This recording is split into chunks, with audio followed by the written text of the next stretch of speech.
안녕하세요. 코시국에 결혼해서 결혼 1년 3개월 차 정도를 향해 가는 새댁입니다. 새댁이라고 말을 하면 집에서 새살림을 하고 있는 것만 같게 느껴져서 잘 쓰고 싶지 않은데요. 저희 시댁에서는 저를 하도 새댁이야 새댁라고 하며 주변 사람들한테 소개를 하는 바람에 이제는 제 입에 버릇처럼 달라붙게 되었네요. 어디 가서도 제 소개는 새댁이라고 하고요. 지금부터는 시댁에서 겪은 저희 하나뿐인 시댁에 대해서 사연을 적어보겠습니다. 시댁은 저희 친정하고 분위기가 굉장히 상반되어 있습니다. 아빠가 좀 더 무섭고 집안의 분위기를 꽉 잡고 있는 친정과는 달리 시댁은 시어머니가 분위기를 주도하는 분이셨어요. 그 어머님을 쏙 빼다 닮은 우리 아가씨도 어머님 옆에서 꼭 한몫씩은 거들었고요. 어머님이랑 아가씨는 둘 다 몸집이 정말 왜소합니다. 제가 키도 크고 등발도 좀 있는 편이어서 제가 같이 옆에 서 있기라도 하면 내 몸으로 낳은 자식들인 것만 같이 작게만 느껴지곤 했네요. 그래서 종종 아가씨도 그렇고 어머님도 그렇고 제 덩치를 가지고서도 놀려먹는 말을 내뱉곤 했었답니다. 자, 여기까지만 읽어도 어림잡아 저희 시모랑 아가씨에 대해서 아실 것 같죠? 결혼한 지 얼마나 되었다고 새 며느리인 저한테 덩치를 가지고 놀려먹으니 말이죠. 두 사람 모두 다 하나같이 말을 생각 없이 뱉어내는 편이었어요. 기분이 내키는 대로 툭 뱉으셔야 했고 그걸 가지고서 시아버지가 상처라도 받는 눈치를 보이면 왜 엄한 사람을 잡으려고 해? 라고 하면서 농담이었다며 분위기를 풀어나가려 하셨죠. 툭 던지는 그 돌에 맞은 사람 입장은 제대로 생각해 주지를 않는 분들이셨습니다. 그러니 시아버지는 그 오랜 세월 동안 같이 살며 기가 죽다 죽다 끝내 펴지를 못하고 노년을 맞이하셨어요. 저희 남편은 그렇게 살지 않겠다며 발버둥을 치는 입장이었고요. 그리고 저는 시집을 와서 이 황당한 집안 분위기를 목격해가며 어떤 입장을 취해야 할지에 대해서 끊임없이 고민하는 처지였답니다. 처음 몇 개월, 아니 올 초까지만 하더라도 시어머니랑 시누이랑 크게 엮일 일은 없었어요. 저 결혼하고 나서 바로 신우가 결혼 준비를 한다면서 정신없이 바빴거든요. 남편이 장남이라는 이유만으로 시댁에서 남편 장가를 먼저 보내려고 한 바람에 연애를 그만하고 결혼하고자 했던 신은의 커플의 결혼이 조금 늦어지게 되었었답니다. 그리고 그 후 폭풍으로 신우는 빨리 결혼을 치러내겠다는 말을 반복하며 결혼 준비를 서둘렀죠. 실제 올 3월에 결혼식을 치르기까지 했고요. 손도 빠릿빠릿하고 결정력도 화끈해서 결혼 준비를 아무런 차질 없이 진행했던 신우였습니다. 그런 신우를 보며 대단하다 싶으면서도 한편으로는 왜 저렇게 일찌감치 오빠랑 같은 해에 시집을 가려 할까 싶었죠. 결혼이 특별하긴 하지만 언제든 할 수는 있는 거잖아요. 하지만 신우는 그렇게 급하게 시집에 가서는 결국 임신을 발표했답니다. 네, 혼전 임신을 했었기 때문에 결혼을 서둘렀던 것이었어요. 주변 사람들 눈치를 보기 싫어서 그런 건가 싶었더니만 그저 임산부 배가 나와서 입고 싶은 드레스를 입지 못하게 될까봐 그랬다고 하더라고요. 시어머니의 성격을 잘 아는지 시어머니께도 말을 하지 못한 채 그리 급하게 결혼하고서는 뒤늦게야 임신 사실을 털어놨고요. 저는 그때 시어머니의 성격을 다시 한번 잘 알 수 있었습니다. 화가 나니까 물불 안 가리고 소리부터 키워가며 목청을 높이는데 정말 무식한 돌덩이 같더라고요. 아무튼 그때 그런 일을 결혼하며 겪고 나니 저에게 시댁 식구들은 결코 편한 사람이 되지 못했답니다. 제가 그리 고상하거나 품격 있는 여자는 결코 아니었지만요. 저를 볼 때마다 덩치 얘기에 새댁이라며 꽉 막힌 조선시대 호칭으로만 소개를 하고 그도 모자라 혼전 임신의 집안 싸움까지 목격을 하게 만드셨으니 제 눈에 시댁이 멀쩡해 보일 리가 없었죠. 그래서 남들이 시댁 얘기를 할 때에도 나는 무슨 얘기를 해야 하나 싶고 괜히 하고 싶지가 않았습니다. 남편도 집에서는 자기 집이 그리 좋게 보이진 않던지 제 앞에서 얘기를 꺼내지도 않았어요. 저도 관심은 없었고요. 그런데 신우 배가 불러오기 시작하면서 일이 좀 꼬이더라고요. 신우가 히스테리를 부리기 시작한 겁니다. 저는 아직 임신을 해보지도 않았고 할 생각이 없는 처지였기 때문에 임산부가 될 일이 없었어요. 그러니 일상생활을 하는데 지장이 있는 것도 아니었고 더더욱 신우의 처지는 이해하기가 힘들었습니다. 그런데 신우는 제가 자신의 처지를 다 이해해주기만을 바라더라고요. 다 같이 시댁 식구들이랑 밥을 먹는 자리가 있었습니다. 시어머니가 자주 밥 좀 먹으러 오라고 부르는 편이었는데 저는 불편해서 자주 가지는 못하다 한 번씩만 찾아뵈었었죠. 그런데 앞에서 오만 걸 다 시켜 먹으려고 하더라고요. 저도 내내 일하고 사느라 몸이 힘든데 눈앞에 물컵이 있는 건 보지도 않고 물을 떠다 달라고 하기도 했고요. 오렌지 주스가 땡기는데 얼음을 팍팍 넣어 달라면서 옆에 있는 저를 콕 쑤시더라고요. 가서 주스 좀 가져오라고 말입니다. 그 밖에도 밥 먹다가 입덧이라도 하면 갑자기 제 이름을 부르면서 일으켜 달라고 하고 입덧을 하는 동안에도 저보고 들어와서는 수건을 적셔달라고 시키더라고요. 입가를 닦아야 하니까 미리 준비를 해놓으라고 잔소리를 퍼부으면서도 그 와중에 입덧을 열심히도 했어요. 저로서는 신우가 어찌되었던 체력적으로 약한 쪽에 속했으니까 도와야 한다 생각하고 별 수 없이 해달라는 걸 해줬습니다. 입덧을 하며 고생을 하고 있는 게 눈에 보이니까 부탁을 하는 건 최대한 들어주려고 했어요. 시어머니랑 시아버지, 심지어 저희 남편의 신우 남편까지 움직이지를 않고 구경을 하고 있는 걸 보면서도 내 일이겠거니 하면서 아무 말 없이 도움만 줬답니다. 그리고 다시 밥을 먹으려고 하면 밥맛이 하나도 없었어요. 앞에서 하루 요란스럽게 입덧을 해대는 신우를 보며 밥맛이 뚝 떨어졌거든요. 집에 와서도 내가 종노릇을 하고 왔는지를 모를 만큼 열심히 시댁 일을 도와가면서 며느리 짓을 했고, 그래서 늘 집에 오기만 하면 침대에 들어눕기부터 했답니다. 신경을 너무 많이 쏟아서 기가 빨린 상태였거든요. 제게 시댁은 딱 이런 꼴이었어요. 임신을 했다는 이유로 나를 함부로 대하는 걸 당연하다고 여기는 신우가 있었고, 그런 신우한테 말린다거나 좀 타이르기는커녕 우쭈쭈 하기만 하며 내버려 두는 시어머니가 계셨죠. 그 밖에 사람들은 모두 다 길을 못 펴고 사는 처지여서 제가 신경을 쓰지 않아도 되었고요. 아무튼지간에 참 제 친정하고는 달랐던 시댁 식구들에게는 정을 붙이기가 쉽지 않았습니다. 시댁에서 어머님 부름만 받아도 벌써부터 가서 고생하고 눈치 볼 생각에 머리가 지끈거렸죠. 그러다가 어머님이 김장을 하자는 연락을 해오셨어요.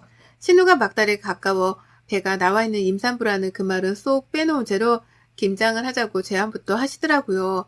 김장철이 다가오는데 왜 먼저 소식이 없나는 말까지 던지면서요. 그래서 제가 물었었죠. 아가씨랑 하시는 거냐고요. 그러자 어머님은 당연하지. 내 딸인데 걔가 김치에 얼마나 환장하는데. 라고 하며 당연히 아가씨도 함께 김장을 할 거라고 대답을 하셨답니다. 너무나 당당하게 당연하다는 듯이 말이죠. 그래서 저도 그 말에 곧장 대답을 드렸죠. 아, 네. 저는 저희 친정 어머님이랑 할 거라서요. 아가씨랑 맛있게 김치 담그세요? 라고요. 나도 내 엄마랑 김치를 만들 권리가 있습니다. 그래서 신우가 시무랑 김치를 담그는 것과 마찬가지로 저 또한 내 엄마랑 김치를 담그기로 했다는 말을 확실하게 전달했죠. 그러자 시어머니는 마지 못한다는 듯이 그래? 언제 하는데? 어디서? 몇 폭이나 담그는데? 라며 갖은 질문들을 꺼내셨어요. 어머님 입장에서는 다 알 필요도 없는 그런 쓸데없는 질문들만을 말이죠. 그래서 그냥 생각 없이 대답을 해드렸습니다. 친정에서 이모들이랑 다 같이 모여서 김치를 만드는 게 우리 집안의 일상이었고, 그래서 이번에는 오래간만에 모여 그렇게 할 거라고요. 그러니 우리 집 김치는 필요 없다고 어머님이랑 아가씨 김치만 적당하게 만드시라는 말씀까지 두요. 중간에 어머님은 우리 아들이 그 집 김치를 잘 먹으려나? 입맛에 맞으려나? 라고 하면서 막 걱정을 하기도 하셨거든요. 그래서 저는 이런 말도 했습니다. 이미 저희 친정에서 결혼한 때부터 김치는 주기적으로 보내주고 계셨어요. 남편도 입에 잘 맞고 맛있다고 몇 번이나 말을 했으니까 그런 걱정은 하지 않으셔도 돼요. 라고 말이에요. 그러자 어머님은 더 이상 저한테 할 말이 없으셨는지 알겠다는 뚱한 대답을 하고는 전화를 끊으셨답니다. 그렇게 저는 이번 김장을 담그는 일에 대해서 시어머니랑 충분히 대화를 마쳤다고 생각했어요. 누가 들어도 저는 제 친정에서 김치를 담근다는 말이었고, 그러니 시댁김치는 필요 없다는 말이었죠. 하지만 여기서 뭔가 대화에 문제가 발생했답니다. 저도 미처 예상하지 못했던 일이었죠. 친정에서 김장 준비를 하느라 한동안 정신이 없었어요. 저도 자식된 도리로서 김장하는 데에 들어가는 비용을 대드려야 할 것 같아서 엄마한테 미리 용돈도 보내드렸고요. 이모들이랑 이모들의 딸들까지도 모두 다 그날에 모여서 같이 수육도 먹고 파티할 작정으로 미리부터 설렜었죠. 각자의 집에서 배추값은 내고 엄마는 그 돈으로 배추를 사드리고 김장 준비를 하신다고 김장 전날부터 무지하게 바쁘셨답니다. 저는 엄마가 바쁘실 걸 아니까 막내 이모랑 같이 전날부터 미리 친정에 가 있었고요. 남편한테는 집에서 자고 다음날 오라고 했는데 남편이 같이 가고 싶다고 말을 하는 바람에 저희 부부는 함께 친정으로 움직였습니다. 그렇게 잠도 잘 잤고요. 친정에서 먹고 놀고 김치를 만들며 꽤나 재미난 시간을 보냈어요. 엄마가 돼지 한 마리를 잡아오신 건지 큰 대야 냄비 2개에다가 수육을 끓여서는 온 가족들이 정말 맛나게도 고기를 먹었고요. 그렇게 잘 놀고 집에 왔더니 허리가 부러질 것 같더라고요. 그리고 그제서야 저도 알아차렸죠. 오랜만에 친정에서 먹고 노느라 기분이 좋아서 몰랐을 뿐 사실 김치를 담그느라 엄청나게 고생을 하다 왔다는 걸 말입니다. 저도 저희 집으로 가져올 김치를 만든다고 배추를 아주 열정적으로 절인 것 같았거든요. 집에 오니 남편은 벌써부터 샤워를 하고 나서는 골아 떨어졌고 저는 김치를 김치 냉장고 안에 넣은 후에 잠깐의 뒷정리를 하고 이내 잠이 들었어요. 하지만 1시간도 채 잠들지 못하고 다시 잠에서 깨야 했어요. 시어머니 아주 급하고 황당한 전화를 받았거든요. 야, 너 김장 다 했어?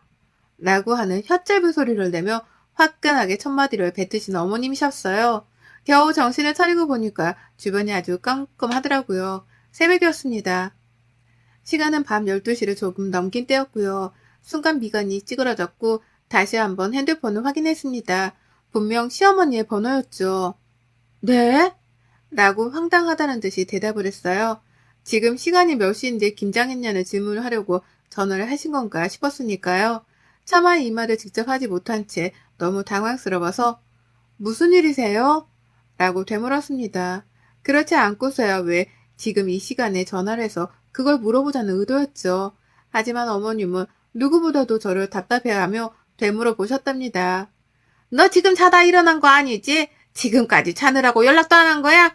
야, 김장을 했으면 바로 가져와야 할 거 아니야. 하루 종일 기다렸잖아. 라고요. 어찌나 황당하던지요. 정말 자다가 봉창을 두드린다는 게 이런 건가 싶더라고요. 갑자기 전화를 해서 김치를 다 담궜는데도 왜 전화를 하지 않았냐는 엉뚱한 소리를 듣고 자빠져 있는 내 자신이 너무 초라하게 느껴지기까지 할 정도였습니다. 그래서 역한 숨을 내쉬면서 시어머니 하시는 말에 대답을 못했는데요. 어머님은 그 사이에 또 저를 치고 나오더라고요. 내가 너 친정 가서 김장 담근다고 하길래 우리는 김장도 안 담그고 기다리고 있는데 김치를 다 만들고 나서도 연락을 안 주면 어쩌하니? 이게 시어머니를 하루 종일 기다리게 하고 있네. 라고요. 그러는 사이 저는 뻔뻔함의 극치를 보이는 시어머니의 태도를 믿을 수가 없다며 눈만 껌뻑이고 있었고요. 소리가 어찌나 요란했던지 옆에서 피곤하다며 코까지 골고 자고 있던 남편도 일어났습니다. 엄마야? 엄마 목소리인데 뭔 일 났대? 라고 하며 남편도 이게 도대체 한밤중 무슨 일이냐며 놀래 잠에서 깼어요.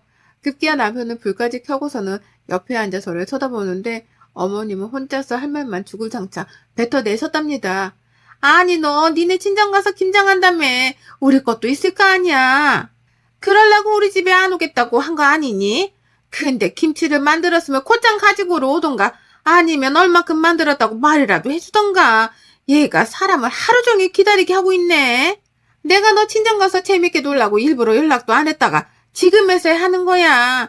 나 같은 시어머니가 어딨니? 라고 하면서 소리가 점점 더 격해졌죠. 남편이 제 전화를 낚아챈 것도 그때였습니다. 엄마 지금 몇 시인 줄 알아? 꼭두 새벽에 전화를 해서 그걸로 화를 내는 거야? 지금? 처가댁에서 김치 담근 게 뭐? 그걸 왜 엄마를 주라는 거야? 엄마가 왜 기다려? 김치를 달라고? 집에서 수희랑 김장하는 거 아니었어? 라고 하면서 남편도 못 참아주겠다며 막 밀어붙였어요. 제가 본 남편의 모습 중에서 그날 그 모습이 역대급으로 화가 난 모습이었습니다. 하지만 이를 그냥 보고만 있을 시어머니가 아니셨죠. 앞서 여러 번이나 말씀을 드렸듯이 시댁안에서 대빵이라고 할 수 있는 사람은 바로 저희 어머님이셨습니다. 성질도 성질이지만 목소리 큰 것도 한 몫을해서 누구 하나 싸움을 시작했다가도 찍소리를 못 내고 깨갱하곤 했어요. 그걸 스스로도 잘 알아서인지 어머님은 바로 소리 지르기를 시전하더라고요. 야, 넌 누가 엄마한테 그렇게 소리를 지르래? 라고 하면서 본인이 더 크게 소리를 지르는데 이야, 정말 천하장사가 다름없더라고요. 그 순간에 남편은 제 눈앞에서조차 깨갱하는 모습을 보이면서 대꾸를 잘 못하고서는 누가 소리를 지른다고 그래? 라며 소심하게 반항을 했습니다. 그러니 시어머니는 깨갱한 아들의 모습을 눈치를 채고는 더욱 기고만장해져 소리를 지르셨죠. 내가 니들 김장하러 간다고 하니까 겸사겸사 우리 것도 해주겠거니 했지. 그렇게 많은 사람들이 김장을 한다는데 설마 사돈 김장도 안 담가 주실라나 싶었다.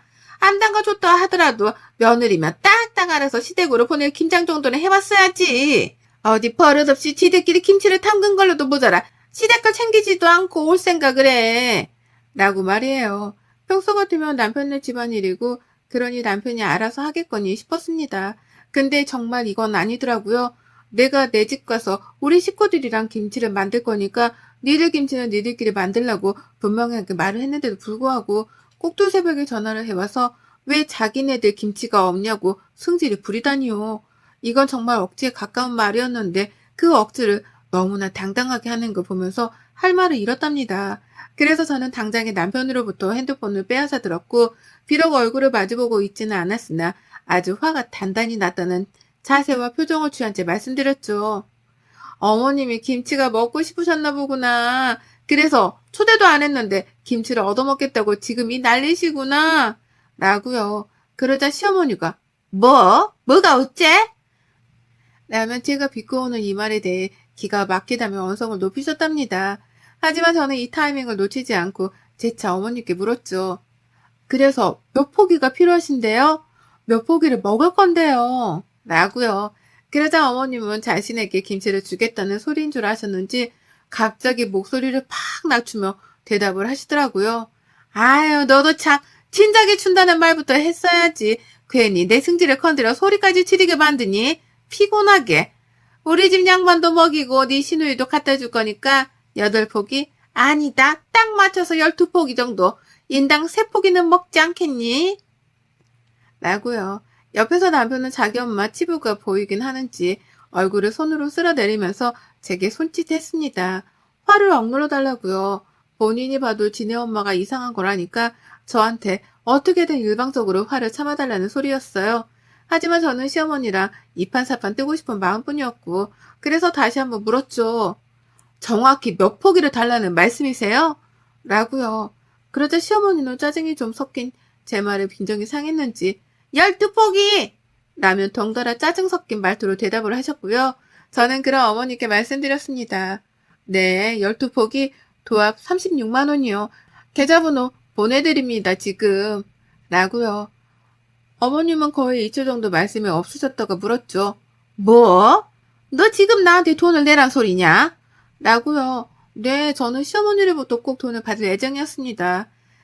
친정으로 오고 가고 하는 데에 든 차비, 그리고 시댁으로 보낼 때에 들 차비, 혹은 배달비, 그도 모자라 제가 친정에 전날부터 가서는 친정엄마랑 고생을 한 몸값까지 포함을 해서 다 합치더라도 포기당 3만 원은 아주 저렴한 가격이었죠.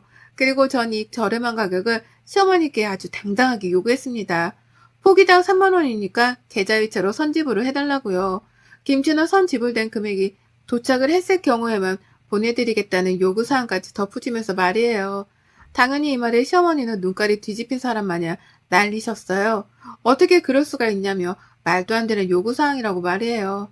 어떻게 시어머니한테서 돈을 받을 생각을 하냐면서 거품을 물려하길래 저도 따끔하게 혼을 내드렸습니다.